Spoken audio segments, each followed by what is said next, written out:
ദേശാഭിമാനി മുഖപ്രസംഗം 2024 മാർച്ച് 25. അതിഭീകരമായ അസമത്വം. ഇന്ത്യ എന്നാൽ ഏതാനും മുതലാളിമാരും അവരുടെ പണപ്പെട്ടിക്ക് കാവൽ നിൽക്കുന്ന ഭരണക്കാരും എന്ന നിലയിലേക്ക് മാറിയിരിക്കുന്നു. 144 കോടിയിലേറെ ജനങ്ങൾ അധിവസിക്കുന്ന ഇന്ത്യയിൽ സമൂഹത്തിന്റെ അധ്വാനം മുഴുവൻ അതിസമ്പന്നർ കൊള്ളയടിക്കുന്നു. വിദേശ നാണ്യ പ്രതിസന്ധിയുടെ മറവിൽ 1991 കോൺഗ്രസ് സർക്കാർ തുടങ്ങിവെച്ച നവ ഉദാര സാമ്പത്തിക നയം രാജ്യത്തിന്റെ വരുമാനവും സ്വത്തും ഒരു പിടി അതിസമ്പന്നരുടെ കൈകളിലെത്തിച്ചിരിക്കുന്നു. രാജ്യം അതിഭീകരമായ അസമത്വത്തിന്റെ കൂടാരമായി മാറി. മാർച്ച് 18 വേൾഡ് ഇൻഇക്വാലിറ്റി ലാബ് പ്രസിദ്ധീകരിച്ച അസമത്വ റിപ്പോർട്ട് ഞെട്ടിപ്പിക്കുന്നതാണ്. വിണ്ടുകീറിയ വയലേലകളിൽ കോടിക്കണക്കിന് കൃഷിക്കാർ ഉരുകിത്തീരുമ്പോൾ 15 കോടിയോളം പരമദരിദ്രർ ഒരു നേരത്തെ ഭക്ഷണത്തിനു വേണ്ടി പരക്കം പായുമ്പോൾ അധികാരത്തിന്റെ അകത്തളങ്ങളിൽ കയറിക്കൂടിയവരുടെ കൈകൾ അതിസമ്പന്നർക്കു വേണ്ടി മാത്രമാണ് ചലിച്ചത്. വാസ്തവത്തിൽ ഭരണക്കാർ ഇന്ത്യൻ ജനതയുടെ ആരാച്ചാർമാരായി. അവർ കൃഷിക്കാരെ ആത്മഹത്യയിലേക്ക് തള്ളിയിട്ടു. പാവങ്ങളെ പട്ടിണി മരണത്തിന് എറിഞ്ഞുകൊടുത്തു. 2022 ഇന്ത്യയുടെ ദേശീയ വരുമാനത്തിന്റെ 22.6%, ഏറ്റവും മുകൾത്തട്ടിലുള്ള 1% അതിസമ്പന്നരുടെ കൈകളിലായി. 1951 ഇത് 11.5%. ഇപ്പോൾ രാജ്യത്തെ സ്വത്തിന്റെ 40.10% ഇവരുടെ കയ്യിലെത്തി. അതിസമ്പന്നരിൽ തന്നെ 0.1% ദേശീയ വരുമാനത്തിലെ പങ്കാളിത്തം 10%.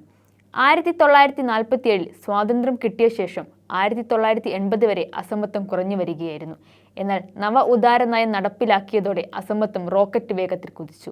നരേന്ദ്രമോദിയുടെ ഭരണകാലയളവിൽ 2014-15 2022-23 ഇടയിൽ സമ്പത്തിന്റെ അതിഭീമമായ കേന്ദ്രീകരണമാണ് സംഭവിച്ചത്. 2022 ദേശീയ വരുമാനത്തിന്റെ 57.7% മുകൾത്തട്ടിലെ 10% സമ്പന്നരുടെ കയ്യിലായി. 1951 ഈ 10% കയ്യിലുണ്ടായിരുന്നത് 36.7%. ഇതേസമയം 2022 അടിത്തട്ടിലെ 50% പേരുടെ ദേശീയ വരുമാനത്തിലെ പങ്കാളിത്തം 15% മാത്രം. 1951 20.6% നിന്ന് ഇവരുടെ വരുമാനം ഇടിഞ്ഞു. മധ്യവിഭാഗത്തിലെ 40% ആളുകളുടെ വരുമാനത്തിലെ പങ്കാളിത്തവും ഇക്കാലയളവിൽ ഇടിഞ്ഞു. അത് 42.8% 27.3%. രാജ്യത്തെ അതിസമ്പന്നരായ 1% പേരുടെ ദേശീയ വരുമാനത്തിലെ പങ്ക് അമേരിക്കയിലെയും UK-യിലെയും തോതിനേക്കാൾ കൂടുതലാണ്. ദേശീയ വരുമാനം, മൊത്തം സ്വത്ത്, നികുതികൾ, സമ്പന്നരുടെ പട്ടിക, ഉപഭോഗം എന്നിവയെ അടിസ്ഥാനമാക്കിയുള്ള വിശദമായ പഠനവും സർവേകളും വഴിയാണ് Thomas Piketty, Lucas Chancel, Nitin Kumar Bharti, Anmol Somanchi തുടങ്ങിയ പ്രമുഖ സാമ്പത്തിക ശാസ്ത്രജ്ഞർ അസമത്വ റിപ്പോർട്ട് തയ്യാറാക്കിയിട്ടുള്ളത്. 2019 പിക്കറ്റിയും ചാൻസലും ചേർന്ന് നടത്തിയ പഠനത്തിൽ ഇന്ത്യ ബ്രിട്ടീഷ് രാജിൽ നിന്ന് കോർപ്പറേറ്റ് രാജിൽ എത്തിയതായി ചൂണ്ടിക്കാട്ടിയിരുന്നു. സ്ഥിതി വീണ്ടും വഷളായതായി ഇപ്പോഴത്തെ റിപ്പോർട്ട് വ്യക്തമാക്കുന്നുണ്ട്. ലോകത്താകെ അസമത്വം പെരുകി വരുന്നതാണ് ആഗോളവൽക്കരണ കാലം. ലോകത്തിന്റെ ആസ്തിയിൽ വലിയൊരു ഭാഗവും ഒരു പിടി സമ്പന്നരുടെ പക്കലായിരിക്കുന്നു.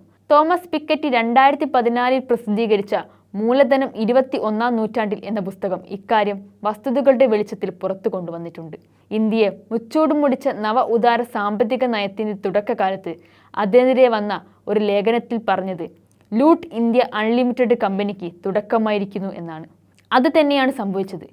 ഹിന്ദുത്വ രാഷ്ട്രീയവും കോർപ്പറേറ്റ് മൂലധനവും ഒറ്റക്കെട്ടായാണ് രാജ്യത്തെ കൊള്ളയടിച്ചതെന്ന് അനുദിനം വെളിപ്പെടുന്ന സാഹചര്യത്തിലാണ് അസമത്വം സംബന്ധിച്ച റിപ്പോർട്ടും പുറത്തു വന്നിരിക്കുന്നത്. BJPയും കോൺഗ്രസും കോർപ്പറേറ്റ് മേഖലയുമായി നടത്തിയ കൊടുക്കൽ വാങ്ങൽ ഒന്നൊന്നായി പുറത്തു വന്നുകൊണ്ടിരിക്കുന്നു. അതുകൊണ്ട് നവ ഉദാര സാമ്പത്തിക നയങ്ങൾക്കെതിരായ പ്രതിരോധവും പ്രത്യാക്രമണവും കൂടിയാകണം ഈ ലോക്സഭാ തിരഞ്ഞെടുപ്പ്.